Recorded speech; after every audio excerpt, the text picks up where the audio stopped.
अस्सलामु अलैकुम वरहमतुल्लाहि वबरकातुहू।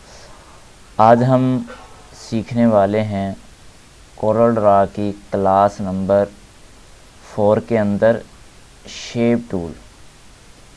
ये हमारे पास नेक्स्ट टूल है शेप टूल। क्लास नंबर 3 के अंदर हमने पिक टूल के बारे में जाना कि हम उससे क्या क्या कर सकते हैं। तो आज हम शेप टूल के बारे में जानेंगे। अगर मैं माउस पॉइंट उस टूल पर लेके आता वो हमें बता रहा है शेप टूल और उसकी शॉर्टकट की है F10। ये बेसिकली कोरल ड्रा का यानी कि ये इंजन है। इससे हम अगर हमें ये पूरा यूज़ करना आ जाए शेप टूल तो हम इसके साथ कोई भी शेप बआसानी क्रिएट कर सकते हैं। तो हम चलते हैं अपने सबक की तरफ। यहाँ से अगर मैं इस रेक्टेंगल को ड्रा करूँ तो ये हमारे पास एक रेक्टेंगल ड्रा हो गया है, जिसके ऊपर प्रॉपर्टी बार के अंदर विड्थ, हाइट, साइज, एंगल वगैरह सारा कुछ आ रहा है। तो मैं शेप टूल पे क्लिक करूँगा। शेप टूल पे क्लिक करने के बाद ये इसके 4 पॉइंट जो 4 नोड्स हैं ये शो हो गए हैं बोल्ड के अंदर। तो अगर मैं इनमें से किसी एक को पकड़ के राउंड करूं तो ये चारों इक्वल राउंड होंगे। ये देखो इस तरह, यानी कि ये इसकी एक शेप बन गई है। हम उसको किसी भी जगह पे जैसे भी इसको यूज़ कर सकते हैं।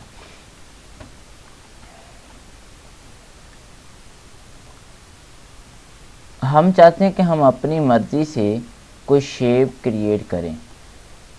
तो फिर हम अपनी मर्ज़ी से शेप क्रिएट करने के लिए हमारे पास यहाँ पे इसकी प्रॉपर्टी बार के अंदर लास्ट पे है कन्वर्ट टू कर्व, जिसकी शॉर्टकट की है कंट्रोल क्यू। इसकी शॉर्टकट की है कंट्रोल क्यू। तो इसके ज़रिए हम कोई भी यानी कि शेप क्रिएट कर सकते हैं। मैंने इसको सिलेक्ट किया, कंट्रोल क्यू किया, तो ये अब इसके पॉइंट जो है वो बन तो गए लेकिन वो थोड़े से बारीक हो गए। जिस पॉइंट पे मैं लेके जाऊंगा वो बोल्ड होगा, वो यानी कि वो वाज़े आएगा कि इस पॉइंट पे अब आपका शेप पॉइंट का सर्कल है शेप टूल का। तो किसी भी पॉइंट को पकड़ के मैं आगे पीछे, लेफ़्ट, राइट, टॉप, बॉटम की तरफ उसको मूव करवा सकता हूँ। यहाँ से पर ये इसके नोड बन रहे हैं। अगर मैं लाइन पे किसी भी जगह डबल क्लिक कर दूँ तो इसका एक नोड बन जाएगा। तो ये एक इसका नोड बन गया है। अगर मैं लाइन पे सिर्फ एक ही बार क्लिक करता हूँ, क्लिक करने के बाद हमारे पास यहाँ पे बटन आ जाता है ऐड नोड। अगर मैं यहाँ पे क्लिक कर दूँ तो फिर भी हमारे पास ये एक पॉइंट बन गया। लाइन पे यहाँ पे मैं क्लिक करता हूँ, क्लिक करने के बाद अगर मैं राइट क्लिक कर दूँ इसी पॉइंट के ऊपर तो फिर भी हमारे पास यहाँ पे फर्स्ट आ रहा है ऐड। तो मैं यहाँ पे ऐड पॉइंट कर दूँ तो फिर भी हमारे पास पॉइंट बन गया। अगर मैं इस पर डबल क्लिक कर दूँ तो ये डेल हो जाएगा। अगर मैं किसी को सिलेक्ट करके कीबोर्ड से डिलीट का बटन जो हमारा होता है उसको मैं प्रेस कर दूँ तो फिर भी ये डेल हो जाएगा। यानी कि 2 तरीके। और इसको मैं सिलेक्ट करूं, सिलेक्ट करने के बाद यहाँ पे हमारे पास माइनस का बटन है, उस पर मैं लेके गया और वो नीचे बता रहा है डिलीट नोड्स। यहाँ पे भी क्लिक कर दूं तो मैं इसको डिलीट करता हूँ। यानी कि 3-4 तरीक़ों से हम पॉइंट को क्रिएट कर सकते हैं और 3 तरीक़ों से हम पॉइंट को डिलीट कर सकते हैं। तो ये तो पॉइंट के बारे था कि हम किसी भी शेप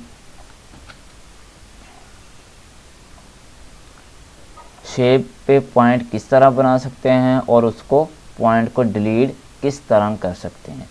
अगर मैं शेप टूल ना भी यूज़ करूं, तो मैं यहाँ पे जो हमारे राउंडर बॉक्स हैं, अगर मैं ये जो लॉक लगा हुआ है इसको ओपन करके यहाँ पे मैं 70 और बॉटम की राइट जाने पे भी 70 दे के करूं इसको तो ये एक शेप बन जाएगी इस तरह की। तो इसको मैं इसके अंदर ये कलर फिल करता हूं एक शाइनिंग के लिए। ये हमारा एक कलर आ गया है। तो मैं यहाँ से एक तो शेप को छोटा किया मैंने, दूसरा मैं इस शेप को पकड़ के बॉटम की जानब इस तरह और इस तरह। तो ये एक हमारी देखो कितनी प्यारी लुक बन गई है कि हम किसी भी शेप को इस तरह भी यूज़ कर सकते हैं। दूसरा तरीका हमारा कि ये जो मैं स्क्रीन अप डाउन कर रहा हूँ तो इसके बारे में भी जानें कि हम अगर किसी भी ड्राइंग को जिसको हमने सेलेक्ट किया हुआ है सिर्फ हम वो ही देखना चाहते हैं, तो मैं अगर कीबोर्ड से शिफ्ट F2 करूं तो वो ही शेप मेरे पास आ जाएगी। अगर हमारी यहाँ पे काफ़ी सारी ड्राइंग है तो हम इनको एक ही साथ देखना चाहते हैं तो हम कीबोर्ड से F4 प्रेस कर दें, F4 केला, तो हमारी जितनी भी शेप है वो हमें वाज़हतन नज़र आएगी। अगर आप चाहते हैं कि हमें कीबोर्ड से सिर्फ हमारा पेज ही नज़र आए, बाकी हमें कुछ नहीं चाहिए इसमें से, तो हम शिफ्ट F4 करेंगे तो हमारा ये जो पेज है हमें वो नज़र आ रहा है, जो उसके इर्द गिर्द थोड़ा बहुत नज़र आ रहा है, बाकी हमें ये देखो पूरी शेप नज़र नहीं आ रही। अगर हम पूरी ये शेप ये भी देखना चाहते हैं या और कोई ऑब्जेक्ट है या टेक्स्ट है हमने ड्रॉ किया हुआ हम उनको देखना चाहते हैं तो वो भी हम अगर F4 करेंगे तो सारे के सारे हमें वो दिखाएगा। तो अगर मैं किसी भी चीज़ को जूम करता हूँ, ये हमारे पास है जूम टूल, छोटा सा जूम टूल जिसकी शॉर्टकट की है कीबोर्ड से केला Z। अगर मैं इसको इस तरह जूम कर लेता हूँ तो मैं कीबोर्ड से F3 केला प्रेस करता हूँ तो ये एक एक स्टेप पीछे जाएगा F3 से, ये F3 से एक एक स्टेप पीछे जाएगा केला F3। और अगर आप F4 कर देंगे तो ये बिल्कुल पूरे ऑब्जेक्ट आपके सामने वाज़े, यानी कि जितने वो जूम होंगे उतने आपके सामने कर देगा। एक चीज़, अब ये दो शेप हैं, इनको मैं डल की, अब ये दो शेप हैं, एक ये और एक ये अलग अलग। कंट्रोल Z करता हूँ मैं, यानी कि अनडू के लिए, ये भी बहुत हेल्पफुल कमांड है। तो हम इसको कंट्रोल Z किया वापस लाने के। अब ये दो शेप हैं, तो अगर मैं एक को सिलेक्ट करता हूँ तो एक ही प्रॉपर्टी बार एक की आ रही है कि कितनी उसको आपने एंगल के अंदर रोटेट किया है, उसकी विड्थ और हाइट कितनी है, उसको आपने राउंडर के अंदर कितना राउंड किया हुआ है। अगर मैं दोनों को सिलेक्ट करूं तो वो हमें इसके बारे में अब ये प्रॉपर्टी बार आ रही जिसके अंदर यहाँ पे हमारे पास है ग्रुप। आप कोरोड्रा के अंदर कोई भी चीज़ क्रिएट करते हो, आपस के अंदर एक या दो से ज़ायद चीज़ों को आपस के अंदर आप जोड़ना चाहते हो तो आप उसको ग्रुप करते हो। कि जब भी मैं इसको सेलेक्ट करूं ये दो या तीन जो ऑब्जेक्ट हैं हमारे एक ही क्लिक के अंदर सेलेक्ट हों तो हम उसको फिर करते हैं ग्रुप। तो यहाँ पे अगर मैं क्लिक कर लूँ तो फिर भी ये ग्रुप हो जाएगा। अगर मैं कीबोर्ड से कंट्रोल G प्रेस करूँ तो फिर भी ये ग्रुप हो जाएगा। पहले ये ग्रुप नहीं है तो ये भी हमारे पास ये पॉइंट आ रहे हैं। अगर मैं इसको कंट्रोल G करता हूँ तो ये हमारे पास पॉइंट गायब हो गए और यहाँ पे वो हमें दे रहा कि अब आप इसको अनग्रुप करना चाहते हो या ऑल अनग्रुप करना चाहते हो। आप जिस पे भी क्लिक करेंगे तो ये अनग्रुप हो जाएंगे। अब मैं इस पे सिलेक्ट करूं या यहाँ पे सिलेक्ट करूं, ये दोनों ही सिलेक्ट होंगे, ये एक सिलेक्ट नहीं होगा। अगर मैं यहाँ पे इस पे क्लिक करूं तो ये एक सिलेक्ट हो रहा है, एक यहाँ पे ही है। और अगर मैं सेंटर में सिलेक्ट करता हूँ तो ये ऊपर वाला ऑब्जेक्ट हमारा सिलेक्ट हो रहा है, नीचे वाला ऑब्जेक्ट सिलेक्ट नहीं हो रहा है। तो ये शेप किस तरह क्रिएट की इंशाल्लाह इसके बारे में मैं आपको बताऊंगा। तो शेप टूल से हम क्या क्रिएट कर सकते हैं, क्या बना सकते हैं। तो मैंने ये एक शेप टूल ली, तो अब इसको मैं शेप टूल पे क्लिक करता हूँ, एक शेप ली, ये हमारे पास शेप है, इसकी शॉर्टकट की है, अगर आप यहाँ पे जाएंगे रेक्टेंगल टूल की शॉर्टकट की हमारे पास है F6।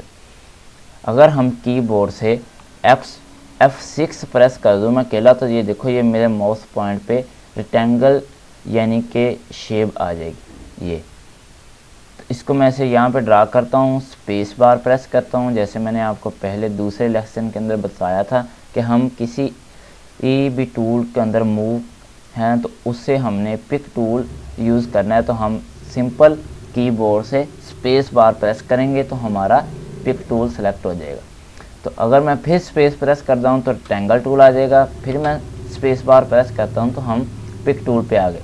तो फिर मैं कीबोर्ड से F10 जो हमारी शेप टूल की शॉर्टकट की है F10, तो मैं क्लिक कर, मैं कीबोर्ड से F10 प्रेस कर लूँ या मैं यहाँ से शेप टूल जिसकी शॉर्टकट भी वो साथ बता रहा है यहाँ पे क्लिक करूँ। क्लिक करने के बाद तो इधर से मैंने यानी कि ये पॉइंट आ गया, कंट्रोल Q करता हूँ कर्व के लिए, तो ये एक पॉइंट बन गया है। तो मैं इसकी डुप्लीकेट करना चाहता हूँ इस रेक्टेंगल की, तो हमारे पास डुप्लीकेट करने के भी 3 तरीके हैं। अगर मैं कंट्रोल C और कंट्रोल V कर दूँ तो फिर भी यानी कि इसकी डुप्लीकेट होगी, ये देखो। तो अगर मैं यहाँ पे कीबोर्ड से अगर मैं कंट्रोल D कीबोर्ड से कर दूँ तो फिर भी इसकी डुप्लीकेट हो जाएगी सेम इसकी। तो तीसरी इसकी डुप्लीकेट करने का तरीका ये है तीसरा कि मैं कीबोर्ड से जो न्यूमेरिक की होता है हमारा, उसकी जानब एक प्लस का साइन होता है बटन, अगर मैं उसको क्लिक कर दूं तो हमारे पास फिर भी इसकी एक डुप्लीकेट हो जाएगी। तो मैंने ये डुप्लीकेट ली, डुप्लीकेट लेने के बाद शेप टूल पे गया, तो यहाँ पे अगर मैं डबल क्लिक करके इसको नीचे की जानब करता हूँ इस तरह, तो ये देखो एक हमारी लुक बन गई है, शेप बन गई है, एनवेल्प बन गया है, ख़त जिसको हम कहते हैं। इसको मैं कलर देता हूँ और नीचे वाले को भी यहाँ से हम कलर दे देते, ये हमारी यानी कि एक शेप बन गई। मैं चाहता हूँ ये जो हमारा एनवेल्प बना हुआ है, तो मैं चाहता हूँ यहाँ से ये गोलाई के अंदर होना चाहिए, इस तरह ये राउंडर होना चाहिए। तो मैं यहाँ से शेप लेता हूँ, प्लस का बटन कीबोर्ड से प्रेस करता हूँ और फिर शेप टूल लेके कन्वर्ट टू कर्व करता हूँ और यहाँ से मैं इस पर एक बार क्लिक करता हूँ। पहले मैंने 2 बार किया था, नोट्स बन गया। अब मैं एक बार क्लिक करके हमारे पास प्रॉपर्टी बार में ये जो टूल नज़र आ रहा है हमें, जिस पे लिखा हुआ है कन्वर्ट लाइन टू कर्व, इस पे मैं एक बार क्लिक करूँगा तो हमारे पास ये पॉइंट बन जाएंगे, ये पॉइंट बन जाएंगे। तो मैं अकेला पॉइंट पकड़ के ऐसे ड्रा कर लूँ नीचे की जानब, तो फिर भी ये हो जाएगा। अगर मैं चाहता हूँ तो एक ही बार, तो मैं फिर सेंटर से पकड़ूँगा और इसको इस तरह यानी कि नीचे करूँगा, तो ये हमारे पास एक शेप बन जाएगी इस तरह, और इस पे ब्लू कलर। तो हम इसको इस तरह भी क्रिएट कर सकते हैं, गोलाई के अंदर भी ला सकते हैं इस तरह, यानी कि कॉर्नर वाला भी इसको बना सकते हैं। तो एक और हम शेप यहाँ से क्रिएट करते हैं। तो मैं यहाँ पे बना लेता हूँ, पेंसिल बना लेते हैं, एक सिंपल सी पेंसिल। हम इंशाल्लाह एक 3D पेंसिल भी क्रिएट करेंगे। तो अब यहाँ पे हम एक सिंपल सी पेंसिल बनाते हैं। तो यहाँ पे मैंने क्लिक किया इसको, रेक्टेंगल को, ये मैंने एक रेक्टेंगल ले लिया।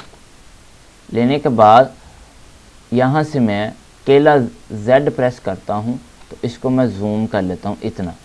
जूम करने के बाद F6 प्रेस किया तो शेप रेक्टेंगल आ गया, और यहाँ से मैंने एक रेक्टेंगल इस तरह ड्रॉ कर दिया। करने के बाद मैं कंट्रोल Q करता हूँ और शेप टूल पे जाता हूँ और सेंटर पे एक पॉइंट बना लेता हूँ। यहाँ पे डबल क्लिक पॉइंट, और इसको मैं सेलेक्ट किया डिलीट का बटन, और ये पॉइंट को सेलेक्ट करके मैंने डिलीट का बटन प्रेस किया।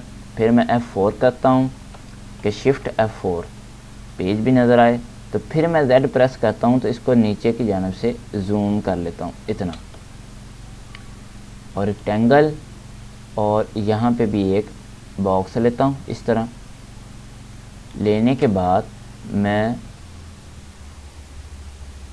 इसको शेप टूल पे गया और कंट्रोल क्यू किया, यहाँ पे क्लिक करके कन्वर्ट लाइन टू कर्व पे गए और इसको इस तरह यानी कि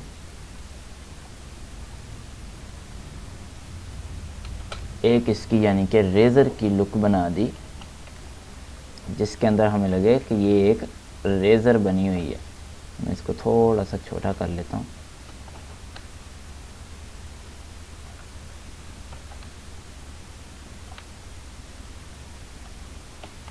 तो ये अगर आप इसको कलर देना चाहते हो तो कलर भी दे सकते हो, ब्लू, यहाँ से ग्रीन और यहाँ से जो रेज़र का कलर होता है। तो ये हमारे पास एक पेंसिल तैयार हो जाएगी।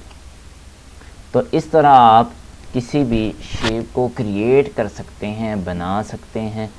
तो इंशाल्लाह हम शेप टूल को वजाहतन सीखेंगे। अगर आपको ये देखें एक ब्लैक कलर का नोट बना हुआ है, अगर आप वहाँ पे माउस का लेफ़्ट बटन क्लिक करते तो आपके रिलेटेड जितने भी शेप के रिलेटेड टूल्स हैं, नाइफ टूल है, रेज़र टूल है, स्माइल टूल है, रफन टूल है, तो इंशाल्लाह हम इनको अलग अलग डिटेल से और हर एक शेप, हर एक टूल को सीखने के बाद, उसके बेनिफिट जानने के बाद हम इंशाल्लाह उससे कोई ना कोई शेप क्रिएट करके देखा करेंगे कि किस तरह हम इसको यूज़ कर सकते हैं। अगर आपने हमारा सॉफ्टविज अकेडमी यूट्यूब चैनल नहीं सब्सक्राइब किया तो प्लीज़ हमारे यूट्यूब चैनल सॉफ्टविज अकेडमी को सब्सक्राइब करें, शेयर करें, बेल आइकन को दबाएं। और अगर हमें कोई आप मशवरा देना चाहते हैं तो आप प्लीज़ हमें कमेंट बॉक्स के अंदर मशवरा भी दे सकते हैं। तो आज की क्लास यहाँ पे ख़त्म करते हैं। तो हमारा इन पेज का कोर्स भी स्टार्ट है, अगर आप वो करना चाहते हैं तो आप हमारे यूट्यूब चैनल पे जाके तो आप जितने भी हमारे वो लेक्चर पढ़े हैं आप इन पेज के वो भी देख सकते हैं। और आप हमारे साथ जुड़े रहें। आप इंशाल्लाह केला टूल यानी कि कोरोड्रा का सीख रहे हैं, तो इसी तरह हम इन पेज का भी आपको सिखा रहे हैं। तो आप दोनों से फ़ायदा उठाएं, आपको इंशाल्लाह इससे फ़ायदा होगा। तो जिस तरह हम इन पेज सीख रहे हैं इस तरह हम कोरोड्रा सीखेंगे, अलग अलग टूल। तो आप इसको प्रैक्टिकल करके देखें तो आपको इंशाल्लाह मज़ा भी आएगा और आपको समझ भी आएगी। थैंक यू, अल्लाह हाफ़िज़।